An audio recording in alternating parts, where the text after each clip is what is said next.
church building collapse in Uyo, Akwa Ibom state capital has been described by many as one accident too many, being the first of such incidents in that part of the country. The accident has been surrounded by many controversies, theories and insinuations. What caused the collapse? Whose neglect is responsible for it? And the casualty figures. Today, we dig deeper to know how the situation is being handled by Dominic. Ukpong. He's, of course, the Akwa Ibom State Commissioner for Health. He joins us via Skype from Uyo. I want to thank you so much indeed for coming on State of the Nation at this time. We understand that most of the injured to this time are being treated in the hospitals. Give us a picture of what you're doing right now in terms of their care. Thank you very much. A recent accident was a very... Thank you very much. The recent accident was a very terrible thing to us, a great tragedy of monumental proportions. The whole state has been badly shaken by this incident. The initial reaction was very prompt by His Excellency, the Executive Governor of Akwa Ibom State, Governor Udom Emmanuel. He took charge as soon as this incident happened, and he also used his authority to call on all construction companies around who were also very willing to help us at that time. They came in to lift the fallen structures, and we were able to extract all the people who were under it. Many of them were taken to specific hospitals in Uyo, particularly the teaching hospital and the bone specialist hospital. These two hospitals have about the best facilities around in our state.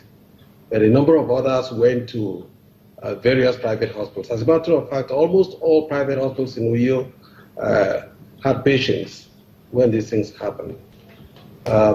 Since then, we have taken charge. Several surgeries have been done. That same afternoon, the governor sent his private aircraft to pick up some specialists to join the specialists on the ground here in Uyo. We had a neurosurgeon in the bone specialist. Interesting. Permit me to just come in here to ask you a little bit more about how this is turning out to be. How would you rate the disaster management technique that you have employed so far to tackle this rather unfortunate incident? I would rate it a high successful.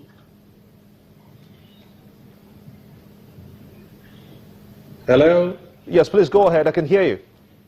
Okay. I think it was a great success for us because apart from those who died outright, majority of the other ones who had severe injuries were immediately conveyed to the hospitals, and there was immediate intervention by the various hospitals.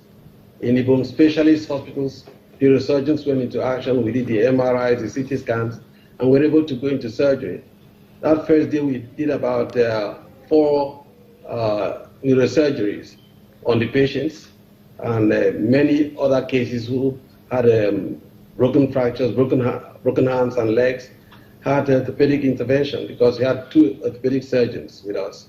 In the teaching hospital, the same thing happened. We had cardiothoracic surgeons, we had orthopedic surgeons who worked immediately. And up till about 2 a.m. on that day, we were still operating.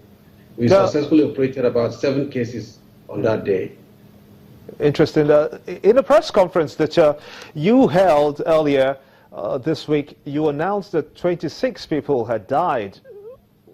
Why should Nigerians believe you as the state government when the figures reported in the media have shown a marked disparity in the figures?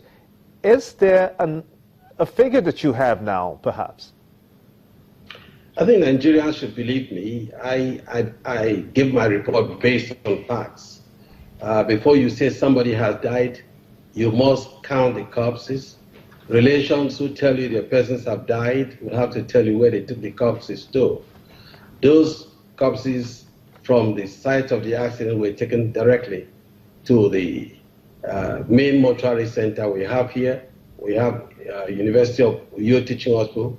That's where the majority of students, of the cases, the bodies were taken to. I'm aware that one patient died in St. Luke's Hospital. So we had to physically count these cases. When people told us larger numbers, we had to ensure that we actually see these bodies. And I made sure I went around to the hospitals to see any patient that was there, and those who died, we counted the bodies. So initially, what plans we then? had about 20 cases. So then, my apologies. What then do you have as your strategy? Of course, let's consider the post-traumatic stress of survivors there and the relatives deceased, of course. What plans has your government to take care of these families? The government has already announced that it's going to take responsibility over many of the patients who were traumatized in these. I have already talked to at least 2 psychiatrists. One is on waiting list to be invited here. I've spoken to one on the ground here, and we have started the post-traumatic stress management of these people. And it's not not a short-term thing, because there are some of them who have delayed reactions, and it's going to be a stretched-out management of those cases. So we have put that in place. At least I have 3 psychiatrists on the ground. One on the ground here, 2 out in Lagos. I've talked to 2 there, and I've told them I will have to call them on, because this can be stretched through months on end to be able to debrief those patients who are suffering from PTS, post-traumatic stress disorders.